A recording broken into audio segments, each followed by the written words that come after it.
ലൈവിലപ്പോൾ അങ്ങനെ പൂജ എത്തിയിരിക്കുകയാണ്.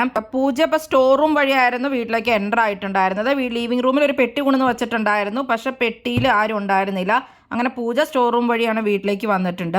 എന്നിട്ട് ബിഗ് ബോസ് ഒരു ടാസ്ക് കൊടുത്തിരിക്കുകയാണ്. ടാസ്ക് കൊടുക്കാൻ നേരത്തെ ബിഗ് ബോസ് പറഞ്ഞു ഇത് ഭയങ്കര വലിയൊരു കാഠിന്യമേറിയ ടാസ്ക് ആണ്, അവസാന വീക്ക് ആയതുകൊണ്ട് കാഠിന്യമേറിയ ടാസ്ക് ആണ് തന്നിരിക്കുന്നത്. പെട്ടെന്ന് മെഡിക്കൽ സപ്പോർട്ട് എന്തെങ്കിലും വേണ്ടി വന്നാൽ നിങ്ങൾ ക്യാമറയുടെ മുമ്പിൽ ഒന്ന് കൈ കാണിച്ചാൽ മതി. എപ്പോഴും ഡോക്ടേഴ്സ് അവൈലബിൾ ആണെന്നൊക്കെയുള്ള രീതിയിലാണ് ബിഗ് ബോസ് ആദ്യം പറയുന്നത്, അനൗൺസ് ചെയ്യും. പ്രൊട്ടക്ഷന് വേണ്ടിയുള്ള സാധനങ്ങളെല്ലാം സ്റ്റോർ റൂമിൽ ഇരിക്കുന്നുണ്ട്, പോയി എടുത്തുകൊണ്ട് വരാനൊക്കെ ആയിട്ട് ബിഗ് ബോസ് പറയും. ആയിട്ട് അർജുൻ പോയി എടുത്തുകൊണ്ടൊക്കെ വരുമ്പോൾ എന്താണ് സോക്സും കാര്യങ്ങളൊക്കെയാണ് മുട്ടിലൊക്കെ ഇടാനുള്ളതൊക്കെ. അത് കഴിഞ്ഞിട്ട് പൂജ ടാസ്ക് വായിക്കുമ്പോഴാണ് ഇവർ ഈ ബീൻ ബാഗിന്റെ ഫ്രണ്ടിൽ കുറെ കുപ്പി വെച്ചിട്ട് ബോൾ വെച്ച് എറിയുന്നില്ലേ, ആ ടാസ്ക് ചെയ്യാനാണ് ബിഗ് ബോസ് പറഞ്ഞിരിക്കുന്നത്. ഇവരെ ഫുള്ള് കളിയാക്കിയതാണ് ബിഗ് ബോസ്. എന്നിട്ട് ബിഗ് ബോസ് എല്ലാവരും പറ്റിച്ചു. എന്നിട്ട് ബിഗ് ബോസ് പറയുകയാണ് എനിക്ക് ക്രിയേറ്റിവിറ്റി ഇഷ്ടമാണെന്നൊക്കെ.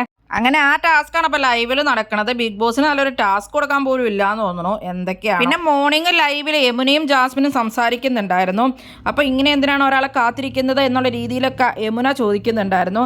ഗബ്രി എന്താ മറ്റുള്ളവരെ പോലെ തന്നെയല്ലേ, ഫ്രണ്ട്സ് അല്ലേ, അതിൽ കൂടുതൽ എന്താണെന്നൊക്കെ യമുന ചോദിച്ചിട്ടുണ്ടായിരുന്നു ജാസ്മിനോട്. അപ്പോൾ അവിടെ ഇരുന്ന് ജിൻഡോയും ഋഷിയൊക്കെ പറയുന്നുണ്ടായിരുന്നു ഫ്രണ്ട്സ് മാത്രമല്ല അതിൽ കൂടുതലാണെന്നും പുറത്ത് പോയിട്ടാണ് പറയുള്ളൂ എന്നൊക്കെയുള്ള രീതിയിലൊക്കെ ഇവർ പറയുന്നുണ്ടായിരുന്നു. മോർ ദാൻ ഫ്രണ്ട്സ് ആണെന്ന് അവൾ പറഞ്ഞിട്ടുണ്ടെന്ന് ഋഷി പറയുന്നുണ്ടായിരുന്നു.